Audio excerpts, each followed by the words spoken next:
So you're thinking of moving to Sudbury, whether it's for the more affordable lifestyle, the cheaper real estate and rent, or you just want a little bit more land with the fence for your dogs and your kids to grow up in, and a lot less traffic. There could be all sorts of reasons. So I'm going to make this ultimate guide to moving to Sudbury to answer all the questions that I've been getting regularly, like where's an affordable place to live in Sudbury? Where are the good neighborhoods to raise your families in? And then I'm getting a bunch of questions about how much does it cost to live? What is rent? And what are your main attractions and things to do? Are there a lot of job opportunities? So I'm going to go over a few of these quickly to make the ultimate guide to moving to Sudbury. So if you have any questions, feel free to drop them in the comments. Please feel free to reach out and I'll gladly answer those.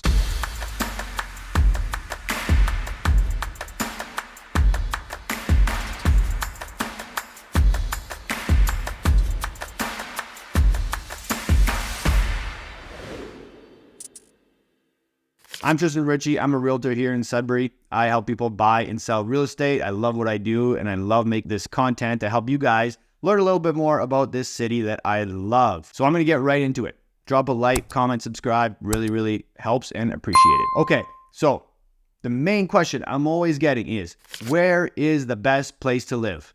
I want a place that's safe, affordable, good to raise my family. A lot of people are saying, hey, I'm coming up with 2-3 kids. I want a place that I can feel comfortable with them playing outside, going to the park, and hanging out. And in Sudbury, the good news is there's not that many bad neighborhoods. We have the two main ones, which are known as our lowest quality neighborhood, which is the Flour Mill and the Donovan. A few streets in there are still not that bad. And when we consider our worst areas in Sudbury, you're not seeing shootings and a bunch of crazy crimes all the time. It's a lot of petty crimes and maybe different lifestyles, right? A lot more drug abuse and things like that, but generally not terrible.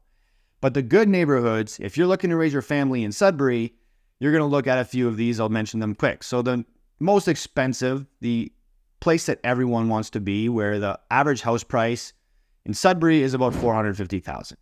If you're looking in the South End, which is Algonquin, Llewellyn, Moonglow, Coursey Hill, those are a few of the neighborhoods. They're a lot larger homes, family-friendly neighborhoods. The average house price in these areas is $650,000 compared to the Sudbury average of $450,000. So there's a big gap there because it's a lot of bigger homes, but there's no low-end neighborhood in that area.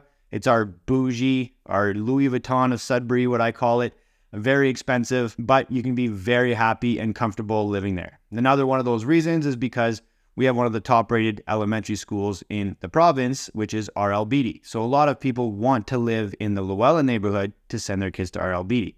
And then the high school, Llewellyn High School, is also one of the top-rated high schools in Sudbury, so that attracts a lot of families. If you're looking for somewhere a little bit more affordable, then the next up would be New Sudbury. A little bit more expensive, mostly all good neighborhoods there. You can be pretty comfortable on any street in New Sudbury, and then the average house price and the rents are a tad lower than the South End. Then you're getting into the B area is what I call them, the West End, Gatchel, and then Little Britain, and then the Minnow Lake. Minnow Lake would be a tad better, and those are quite affordable. They're the best bang for your buck if you're looking for an affordable home to move into. So the real estate in Sudbury is heading up like everywhere else in Canada, but it's still super affordable. You can get yourself a nice home for $400,000 to $500,000 with a yard. You're a detached house. It might not be the most updated with brand new kitchen, but you're still getting a good starter home. So you can live very comfortably like that. The only thing that's more expensive here to keep in mind are the taxes. We pay quite a bit more in taxes, property taxes. One thing that I also get a lot of questions about is vehicles, transportation. Do you need to be close to anywhere? And Sudbury is a little bit spread out. We do have a busing system, but it's not the greatest. It's getting a lot better, but it's not the greatest. So a lot of people in Sudbury do normally need a car. So we are a little bit more spread out, but we don't really have traffic here.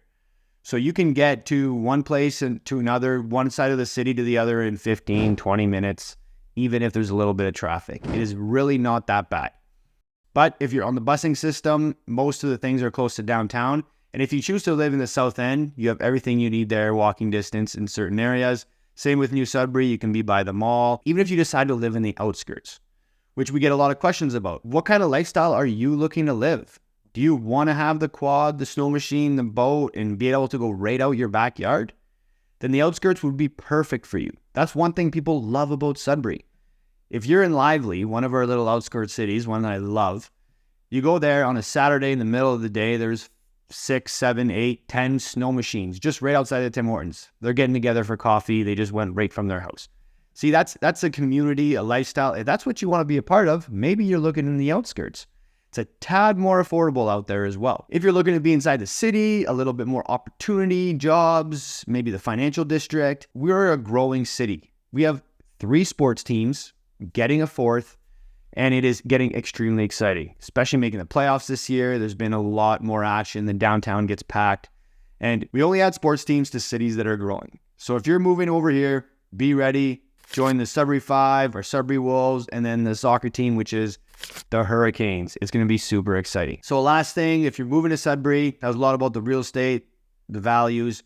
You really need to understand that it is going to be cold up here.